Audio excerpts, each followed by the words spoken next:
ನಮಸ್ಕಾರ, ನಾನು ಡಾಕ್ಟರ್ ಶ್ವೇತಾ ಹರಿ. ಇವತ್ತಿನ ಸಂಚಿಕೆಯಲ್ಲಿ ನೀವು ನೋಡ್ತಾ ಇರೋದು ಕಾಕಮಾಚಿ ಅಥವಾ ಕಾಗೆ ಸೊಪ್ಪು ಅಥವಾ ಕಾಗಿ ಹಣ್ಣಿನ ಗಿಡ ಅಂತ ಹೇಳ್ತೀವಿ. ಹೆಚ್ಚಿನ ಜನರಿಗೆ ಇದರ ಬಗ್ಗೆ ಗೊತ್ತಿರುತ್ತೆ. ಇದು ಮಲೆನಾಡಿನಲ್ಲಿ ಬೆಳೆಯುವ ಕಳೆಗಿಡ. ಚಿಕ್ಕ ಗಿಡ ಇರುತ್ತೆ. ಇದರ ತುಂಬ ಕಪ್ಪು ಹಣ್ಣುಗಳು ಇರುತ್ತೆ. ಇದರ ಹಣ್ಣುಗಳು ಕಾಗೆಗೆ ತುಂಬ ಇಷ್ಟ ಇರುತ್ತೆ. ಆದ್ದರಿಂದ ಇದನ್ನು ಕಾಗೆ ಸೊಪ್ಪು ಅಥವಾ ಕಾಕಮಾಚಿ ಅಂತ ಕರೀತಾರೆ. ಇಂಗ್ಲೀಷ್ನಲ್ಲಿ ಇದನ್ನು ಬ್ಲ್ಯಾಕ್ ನೈಟ್ ಶೇಡ್ ಅಂತ ಕರೀತಾರೆ. ಬೊಟಾನಿಕಲ್ ಹೆಸರು ಇದರದ್ದು ಸೊಲಾನಮ್ ನಯಗ್ರಾಮ್ ಅಂತೇಳಿ.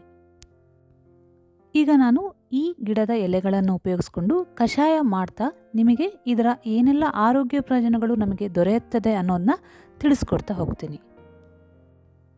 ಕಷಾಯವನ್ನು ತಯಾರಿಸೋದು ತುಂಬಾ ಸರಳ ಇರೋದ್ರಿಂದ ಅದರ ವಿಧಾನವನ್ನು ನಾನು ನನ್ನ ಡಿಸ್ಕ್ರಿಪ್ಷನ್ ಬಾಕ್ಸ್ನಲ್ಲಿ ಕೊಟ್ಟಿರ್ತೀನಿ.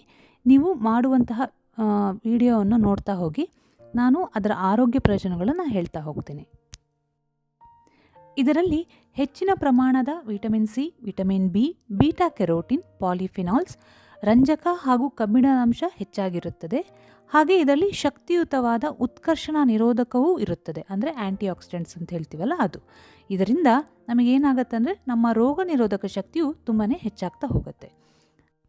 ಇದರ ಕಷಾಯದ ಸೇವನೆಯಿಂದ ಬಾಯಿಯ ಹುಣ್ಣು, ಜಠರದ ಹುಣ್ಣು ಹಾಗೂ ಬಾಯಿಯ ದುರ್ವಾಸನೆಯಲ್ಲಿ ನಾವು ಕ್ರಮೇಣವಾಗಿ ನಿವಾರಣೆಯನ್ನು ಕಾಣಬಹುದು. ಇದು ಯಕೃತ್ನ ಕಾರ್ಯಕ್ಷಮತೆಯನ್ನು ಹೆಚ್ಚಿಸುವುದರ ಜೊತೆಗೆ ಜೀರ್ಣಕ್ರಿಯೆಯನ್ನು ಸಮತೋಲನದಲ್ಲಿ ಇರಿಸುತ್ತದೆ. ಶೀತ, ಕಫ, ಜ್ವರದ ಸಮಯದಲ್ಲೂ ಸಹ ಇದರ ಎಲೆಯ ಕಷಾಯವನ್ನು ಅಥವಾ ಎಲೆಯ ರಸವನ್ನು ಜೇನಿನ ಜೊತೆ ಸೇರಿಸಿ ಬೆಳಗ್ಗೆ ಹಾಗೂ ರಾತ್ರಿ ಖಾಲಿ ಹೊಟ್ಟೆಗೆ ಕೊಡುವುದರಿಂದ ಶೀಘ್ರವೇ ಶಮನವನ್ನು ಕಾಣಬಹುದು. ಹಾಗೆಯೇ ಇದರ ಎಲೆಯನ್ನು ಅರೆದು ಸಂದು ಕೀಲು ನೋವಿಗೆ ಹಾಗೂ ಚರ್ಮದ ಕಜ್ಜಿ, ಸುಟ್ಟಗಾಯ, ತುರಿಕೆಗೆ ಲೇಪನ ಮಾಡಬಹುದು. ಮುಟ್ಟಿನ ಸಮಯದಲ್ಲಿ ಆಗುವಂತಹ ನೋವು, ಅಧಿಕ ರಕ್ತಸ್ರಾವವನ್ನು ಸಹ ಕಡಿಮೆ ಮಾಡಲು ಇದರ ಎಲೆಯ ರಸವನ್ನು 15 mlಗೆ ಒಂದು ಅರ್ಧ ಟೀ ಸ್ಪೂನಷ್ಟು ಜೇನು ಸೇರಿಸಿ ಬೆಳಗ್ಗೆ ಹಾಗೂ ರಾತ್ರಿ ಖಾಲಿ ಹೊಟ್ಟೆಗೆ ತೆಗೆದುಕೊಳ್ಳಬಹುದು.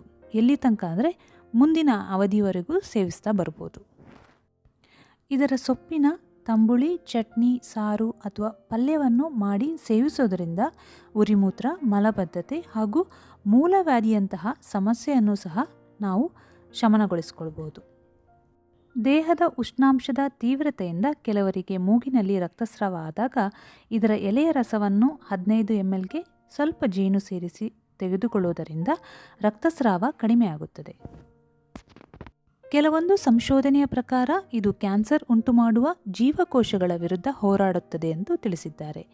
ಸ್ತನ ಕ್ಯಾನ್ಸರ್ ಅಥವಾ ಅಪಸ್ಮಾರ ಪೀಡಿತರಲ್ಲಿ ಇದನ್ನು ಬಳಸಲಾಗುತ್ತಿದೆ ಎಂದು ಉಲ್ಲೇಖವಿದೆ. ಮುಖ್ಯವಾಗಿ ಇದರ ಕಾಯಿಯನ್ನು ನಾವು ತಿನ್ನಬಾರ್ದು. ಇದರಿಂದ ವಾಕರಿಕೆ, ವಾಂತಿ ಮುಂತಾದ ಅಡ್ಡ ಪರಿಣಾಮಗಳು ನಮಗೆ ಉಂಟಾಗಬಹುದು. ಧನ್ಯವಾದಗಳು.